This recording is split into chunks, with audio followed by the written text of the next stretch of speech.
मित्रों, आज हम चर्चा करेंगे रिफ्लेक्सिव प्रोनाउन, निजता सूचक या निजतावाचक सर्वनाम के बारे में। और इससे बहुत मिलता जुलता होता है इन्फेटिव प्रोनाउन। दोनों को कंपेयर करके भी देखेंगे कि इसमें क्या अंतर होता है और कैसे होता है। तो पहले हम देखते हैं रिफ्लेक्सिव प्रोनाउन को, ठीक है ना। रिफ्लेक्सिव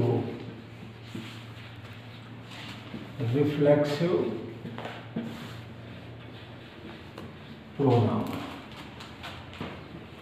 इसको हिंदी में कहते हैं निजता वाचक या निजता सूचक सर्वनाम। ओके,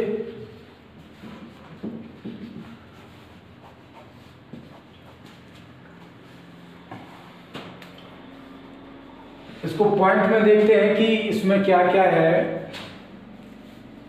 इसमें निजता का बोध होता है, ठीक है ना। सेकंड पॉइंट, सेल्फ या सेल्फ्स का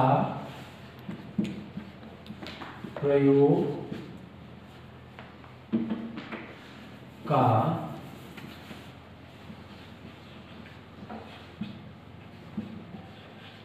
क्रिया के बाद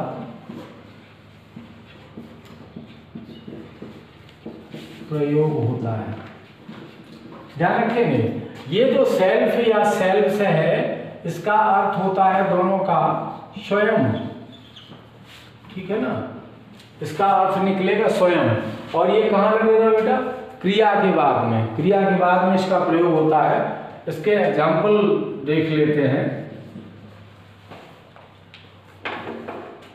बड़ी सिंपल बात है, सेल्फ या सेल्फ्स लग जाना चाहिए, वो भी कहाँ पर के बाद। एग्जाम्पल देखते हैं। पहला, I can do this work myself, ठीक है ना। I can do this work myself, इसका अर्थ होगा कि मैं स्वयं इस कार्य को कर सकता हूं।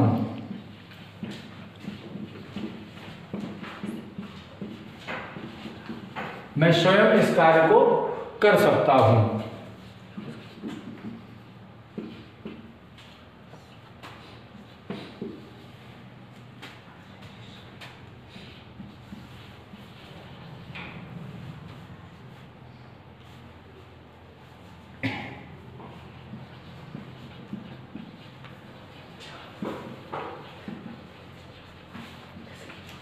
They have finished the work,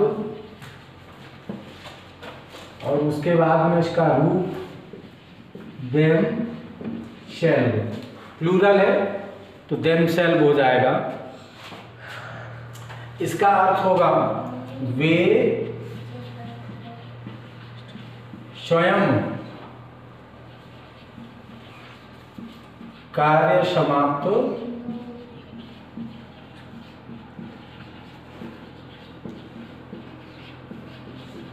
कर चुके हैं, ठीक है ना।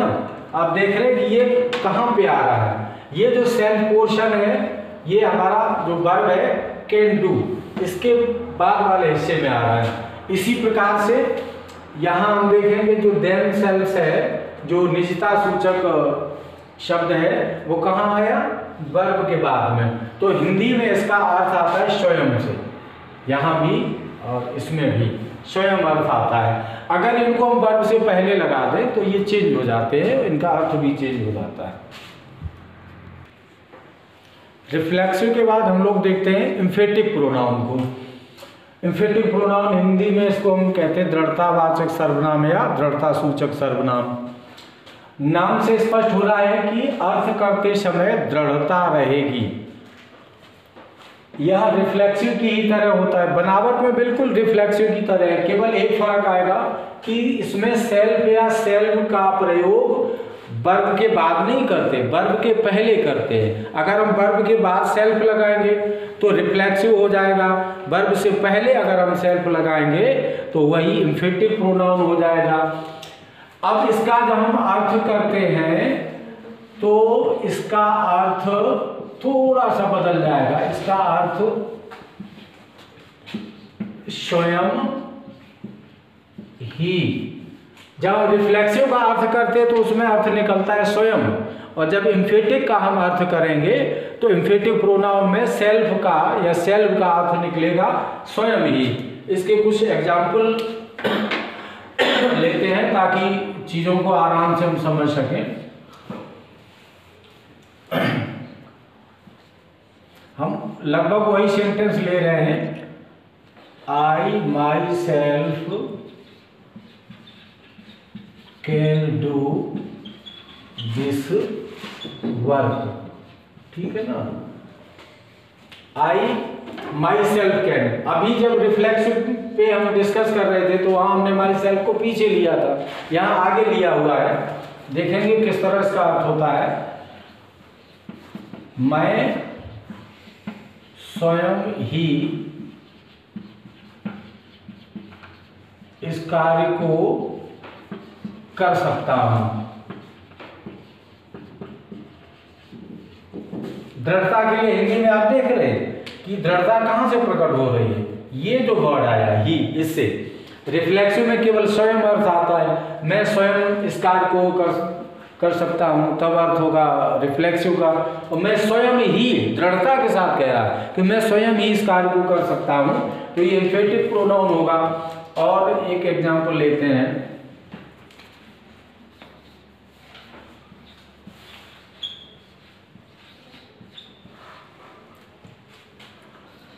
we ourselves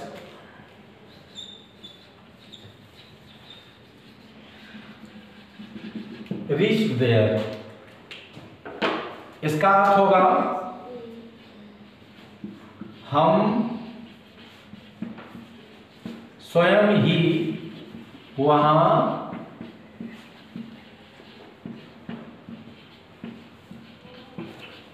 पहुंच गए, ठीक है ना। यहां पर हम देखते हैं कि ये जो हमारा आवर सेल्फ शब्द आया है, ये कहां आया, वर्ब से पहले। और जब ये सेल्फ या सेल्फ का रूप वर्ब से पहले आएगा तो ये इंफिनिटिव प्रोनाउन कहलाएगा। इसके बाद बेटा देखते हैं रेसिप्रोकल प्रोनाउन, परस्पर वाचक सर्वनाम। परस्पर एक दूसरे का बोध होता है इससे, और ये केवल है दो, एक है ईच अदर और दूसरा है वन अनदर, ठीक है। और ये जो ईच अदर है इसका प्रयोग हम दो के साथ करते हैं, दो के साथ, और वन अनदर का करते हैं दो से अधिक के साथ, ठीक है ना। केवल दो ही है ये रेसिप्रोकल, ईच अदर दो के साथ, वन अनदर दो से अधिक के साथ। कैसे, एग्जाम्पल देखेंगे क्लियर हो जाएगा। लुक एट द बोर्ड, यहां पर हम एग्जाम्पल लेते हैं इसके लिए।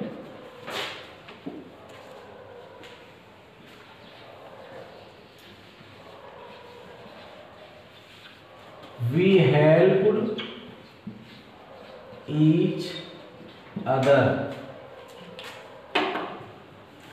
इसका अर्थ होगा हमने एक दूसरे की मदद की। देखो बेटा, पास्ट इंडेफिनिट में ये सेंटेंस है और यहां पर हमने यूज किया है ईच अदर को, और ये ईच अदर बता रहा है कि यहां केवल इसमें दो प्राणी हैं। वी में दो लोग सम्मिलित हैं। वी हेल्प्ड, हमने मदद करी, ईच अदर एक दूसरे की। मान लीजिए दो प्राणी हैं ए और बी, तो ए ने बी की मदद की और बी ने ए की मदद की। इस प्रकार एक दूसरे की मदद हो गई और ये केवल परस्पर संबंध को दर्शाने के लिए दो सदस्यों के बीच में ईच अदर का प्रयोग होता है। इसके बाद हम एक आध एग्जाम्पल इसका भी देखते हैं वन एंड अदर का, कि ये किस प्रकार से होगा। अगर यहां कह दिया जाए कि दे हेल्प्ड वन एंड अदर, ठीक है ना। अगर इस टाइप का सेंटेंस हो, अब वहां थी कि हमने एक दूसरे की मदद की, और यहां भी कहेंगे हम कि उन्होंने, दे से अर्थ लेंगे हम, उन्होंने एक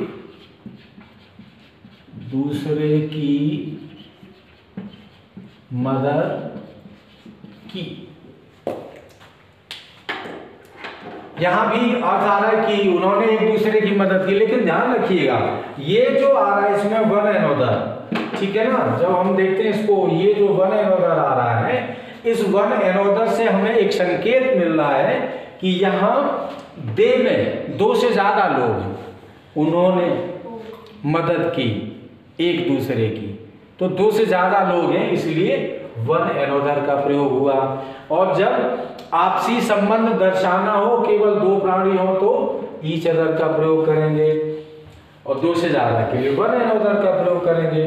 तो आई होप कि ये वीडियो आपको अच्छा लगेगा, कमेंट करके बताएं।